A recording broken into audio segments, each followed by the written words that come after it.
지난주 수요일에는 에서가 400명의 장정을 거느리고 야곱을 향해 오고 있다는 이러한 소식에 대해서 전해드리고, 그리고 그 소식을 접한 야곱이 두려움 가운데서 하나님께 기도드리는 그 장면에 대해서도 전해드렸습니다.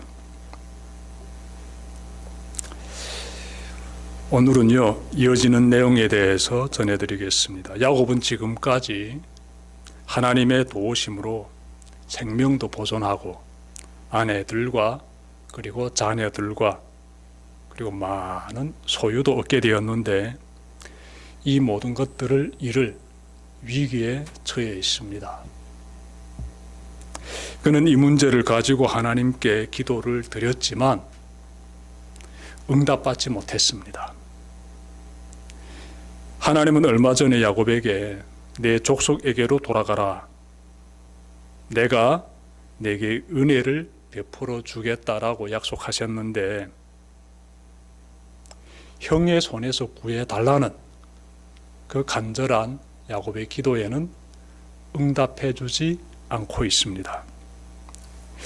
하나님께서 침묵하고 계십니다. 지금이야말로 그 어느 때보다 하나님의 응답이 절실한데 하나님께서 침묵하고 계십니다. 만약 하나님께서 야곱에게 너희 형 에서를 두려워하지 말라, 내가 라반의 마음을 돌려 세웠듯이 에서의 마음도 돌려 세우겠다, 내가 너와 늘 함께 하겠다, 이렇게 하나님께서 말씀해 주셨다면 야곱은 두려움을 물리치며 형에게로 나아갔을 것입니다. 야곱은 하나님께서 침묵하시자 자신의 지혜를 발휘하여 직면한 문제를 헤쳐나가고자 합니다. 그는 형의 분노를 풀어주기 위해 예물을 준비합니다. 선물을 준비해요. 말씀을 보니 암염소 200마리와 숫염소 20마리, 암양 200마리와 순양 20마리, 젖 나는 낙타 30마리와 그 새끼들, 암소 40마리와 황소 10마리, 암낙이 20마리와 새끼낙이 10마리를 각각 때로 나눠서 형에게 예물로 보내려고 합니다. 야곱은 예물로 줄 가축을 4대로 나눈 후에 종들에게 2가지를 지시합니다. 우선 각각의 가축대는 일정한 거리를 두게 합니다. 다음은 에서를 만나면 주의 종 야곱이 자기 주 에서에게서 이렇게 은혜를 받고자 보내는 예물이라고 꼭 전하게 합니다. 말씀 보니까 말씀 그대로 인용하면 이렇게 됩니다. 경청해 보십시오. 주의 종 야곱이 자기 주 에서에게 보내는 예물입니다. 야곱이 당부한 내용이에요. 그러면 이 각각의 가축대를 가지고 가는 종들은 야곱의 형 에서를 만나게 되면은 야곱이 당부한 이 말을 꼭 해야 되는 것이지요. 자, 이렇게 야곱은 형의 그 분노를 누그러뜨리기 위해서 이 선물을 다 준비하는데요. 그러는 사이에 해가 지고 어둠이 깃듭니다. 눈앞에는 야복강이 흐릅니다. 이제 저 강을 건너 반나절 정도 이동하면 형을 만나게 될 것입니다. 야곱은 이 밤이 지나면 출발해야 되는데, 그러면 어떤 일이 벌어질지 예상할 수가 없었습니다. 그의 심정은 무겁기만 합니다. 그는 모든 소유와 그리고 가족까지 다 야복강을 건너가게 합니다. 그리고 홀로 강가에 남습니다. 강 건너편에서 가족은 야곱을 기다리게 되고요. 야곱은 혼자서 그 밤을 맞이하게 됩니다. 여기서 질문을 가지게 돼요. 야곱은 왜 밤에 홀로 남았을까요? 필경 그는 하나님께 기도를 드리고 싶었을 것입니다. 사람이 물에 빠지면 지푸라기라도 잡는데 야곱은 그 어느 때보다 전지전능하신 하나님의 도우심이 절실히 필요했습니다. 그는 하나님의 응답을 원했습니다. 하나님의 응답을.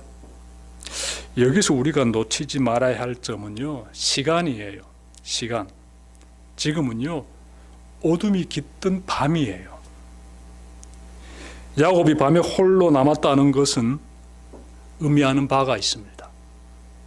여러분, 예수님은 붙잡히시기 전에 제자들과 떨어진 곳에서 홀로 기도를 드렸습니다. 그것도 땀방울이 핏방울이 되도록 간절히 기도를 드렸습니다. 그때는 낮이었을까요? 아니지요. 깊은 밤이었습니다. 성경을 보면 밤에 찾아오시는 하나님의 모습이 종종 나옵니다. 아브라함이라든지 야곱이라든지 사무엘을 비롯하여 여러 사람이 밤에 하나님의 임재를 경험합니다. 오늘 본문에서도 알 수 있듯이 야곱은 밤에 하나님을 만나려고 합니다. 여러분, 낮에 비춰지는 야곱의 모습과 밤에 비춰지는 야곱의 모습을 비교해서 보게 되면 많이 다릅니다. 많이 달라요. 낮에 비춰지는 야곱은요, 11명의 아들과 1명의 딸과 4명의 부인을 거느린 가장인 동시에 여러 종들과 많은 가축을 가지고 있는 부유한 사람이에요. 한마디로 꽤 성공한 사람이며 적지 않은 힘을 가진 사람입니다. 거기에다 지혜도 있습니다. 그는 어려움이 닥칠 때마다 남다른 지혜를 발휘하곤 합니다. 방금 전에도 형의 분노를 사그러지게 하려고 나름의 전략을 세웠습니다. 물론 그 결과는 두고 봐야 하지만 아무튼 낮에 비춰지는 야곱의 모습은 꽤 근사합니다. 자, 그러면 밤에 비춰지는 야곱의 모습은 어떻습니까? 근사하지 않습니다. 그는 연약한 나그네에 불과합니다. 곁에 누구도 없으며 아무것도 소유하지 않은 상태입니다. 그는 자신을 철저히 비운 상태에서 하나님을 만나려고 합니다. 이러한 자세는 우리도 꼭 본받아야 합니다. 여러분, 세상의 권세나 명예나 재물이나 지식을 비롯하여 세상에서 근사하게 보이는 것들을 의지하며 하나님께 나아가면 안 됩니다. 세상과 교회가 다른 점이 여기에 있습니다. 세상에서는 권세, 명예, 재물, 학식 등을 사용하여 최대한 자신을 과시하고 포장합니다. 하지만 교회는 그런 곳이 아닙니다. 교회에서는 세상에 아무리 높은 관직에 있을지라도, 아무리 많은 재물을 가지고 있을지라도, 아무리 높은 학식을 지냈을지라도 다 내려놔야 합니다. 교회에 나와 예배를 드릴 때에는 야복강가의 어둠 가운데 홀로 서 있는 야곱처럼 자신을 비우고 하나님의 임재를 기다려야 합니다. 마태복음 18장 4절에서 예수님은 이렇게 말씀하셨어요. 누구든지 이 어린 아이와 같이 자기를 낮추는 사람이 천국에서 큰 자니라. 네. 예수 믿는 사람은요, 늘 자기를 한없이 낮추고 비워야 합니다. 그래야만 하나님의 복을 받게 되지요. 야곱이 이처럼 야복 강가에 홀로 있을 때 어떤 사람이 나타납니다. 놀라운 것은요, 이 사람이 야곱에게 다가와서 물리적 공격을 가합니다. 사실 이 사람은 하나님의 천사입니다. 야곱은 이 사실을 몰라요. 뜻밖의 공격에 야곱은 물러서지 않습니다. 이렇게 되어 두 사람의 씨름이 시작됩니다. 야곱은 점차 이분이 신적인 존재임을 알게 됩니다. 그는 더욱 힘을 내어 이분에게서 떨어지지 않으려고 합니다. 그러자 이분이 야곱의 허벅지 관절을 쳐 어긋나게 합니다. 순간 엄청난 통증이 야곱을 덮쳤을 것입니다. 그럼에도 야곱은 물러서지 않습니다. 어느덧 동이 트려고 하자 이분이 말합니다. 날이 새려고 하니 나로 가게 하라. 야곱은 이분이 그토록 뵙고 싶고 보호받고 싶고 축복받고 싶은 초월적인 존재임을 깨닫게 됩니다.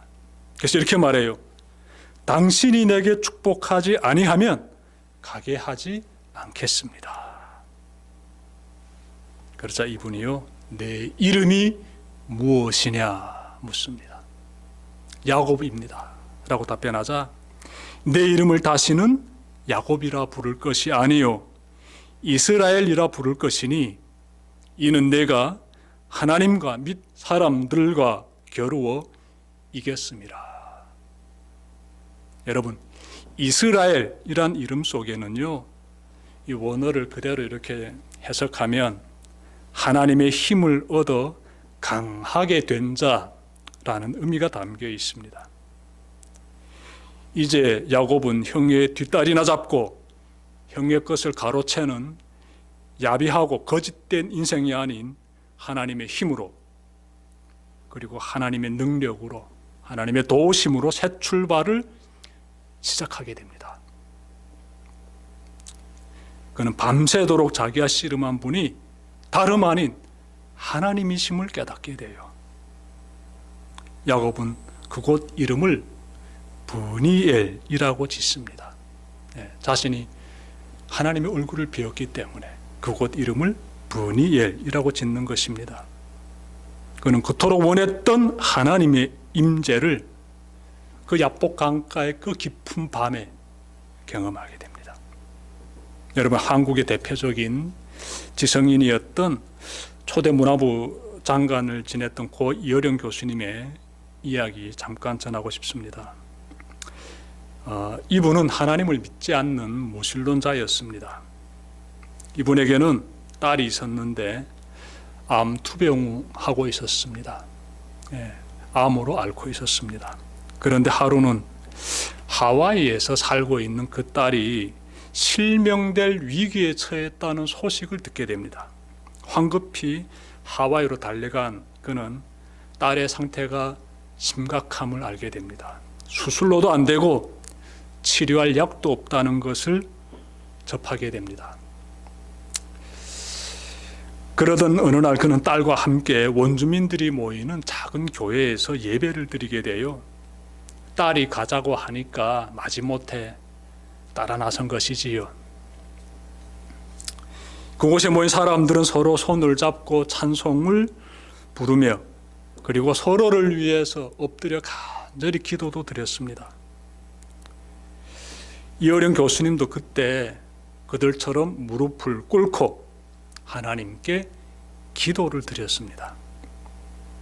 그는 딸이 지금처럼 앞으로도 계속하여 시력을 유지하게 해주시면, 그리하면 제가 남은 생을 하나님을 위해 바치겠다고 기도드렸습니다. 딸이 지금 실명 위기에 처해 있지만 그래도 이렇게 지금은 사물을 보고 있는 가운데 있습니다. 그래서 지금처럼 앞으로도 계속 시력을 유지할 수 있도록 하나님께서 도와주시면 제가 남은 생을 하나님을 위해서 바치겠습니다 라고 이어령 교수님이 기도를 드린 것입니다. 근데 하나님께서 그 기도를 들어주십니다. 응답해 주세요. 그래서 암투병 중에 있는 그 따님이 실명 위기에서 벗어납니다. 시력을 계속 유지하게 됩니다. 어떤 생각이 듭니까? 이어령 교수님이 그때 무신론자로 살아오면서 갈고 닦은 학문을 내려놓지 않았다면 그런 기도를 드릴 수 없습니다. 교수님은 실명 위기에 처한 딸을 위해 자신이 할 수 있는 것이란 하나님의 힘을 구하는 것일 것뿐임을 알고 있었던 것이에요. 내가 할 수 있는 건 오직 기도뿐이다. 세상의 힘으로는 안 된다. 하나님께 매달려야겠다. 이 생각을 가졌던 것이지요. 그래서 그렇게 기도 드릴 수 있었던 것입니다. 우리도 이러한 자세로 하나님을 찾아야 합니다. 하나님은 우리가 하나님만을 온전히 의지하려고 이 야곱처럼 그렇게 나아갈 때 하나님은 찾아오십니다. 말씀으로 돌아가면 날이 밝고 야곱은 홀로 약복강을 건너갑니다. 가족이 있는 곳으로 찾아가지요. 그의 모습을 보니 다리를 심히 절고 있습니다. 하나님께서 그의 허벅지 관절을 치셨기 때문에 그가 다리를 어떻게 절게 되는 것이지요. 지팡이의 몸을 의지하며 천천히 발걸음을 내딛습니다. 다시 말해 이전보다 상황이 더 안 좋아 보입니다. 하나님의 힘을 얻어 강해진 자라는 의미가 담긴 이스마엘, 이 이름을 받은 사람이 이전보다 더 연약해 보입니다. 이것은 무엇을 의미합니까? 이제부터 야곱은 육신의 힘을 의지하는 존재가 아닌 하나님을 의지하고 하나님의 힘으로 살아가는 존재로 거듭났음을 의미합니다. 이제부터 야곱은 약할 때 강함 주시는 하나님을 경험하고 증언하는 자의 새로운 삶을 살아가게 됩니다.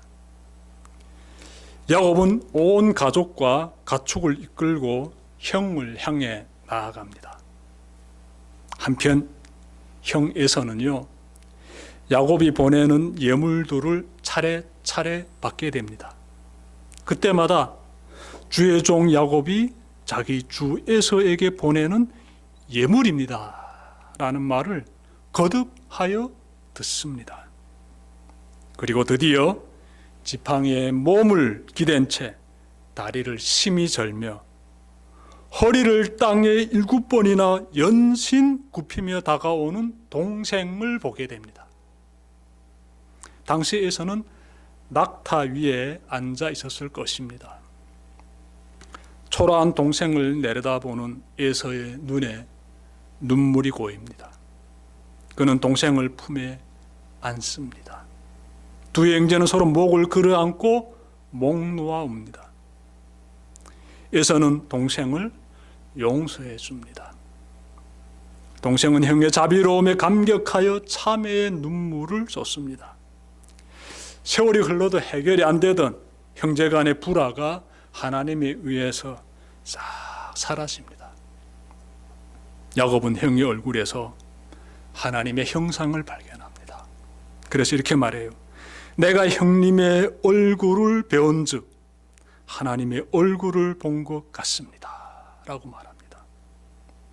방금 전 야복 강가에서 뵌 하나님의 그 얼굴이 자기를 용서해 주는 형 에서의 얼굴에서 비천함을 본 것이지요. 모든 두려움이 사라지면서 야곱은 비로소 죄로부터의 자유와 기쁨을 맛봅니다.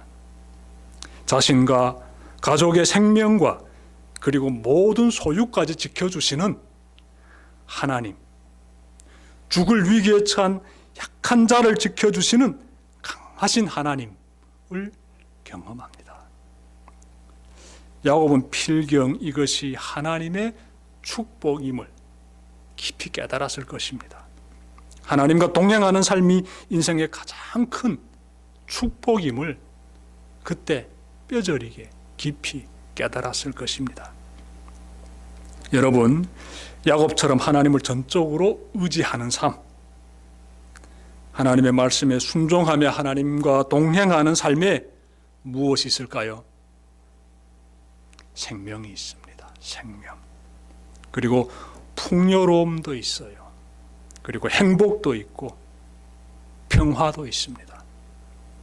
부디 야곱처럼 세상의 온갖 허울을 벗어 던져버리고 연약하고 미흡하고 죄에 넘어져 상처투성이인 인간 실존의 그 모습으로 하나님 앞에 나아가길 바랍니다. 그 길에서 하나님의 자비와 회복과 소망을 경험하는 여러분이 되시기를 주님의 이름으로 축원합니다. 기도드립시다.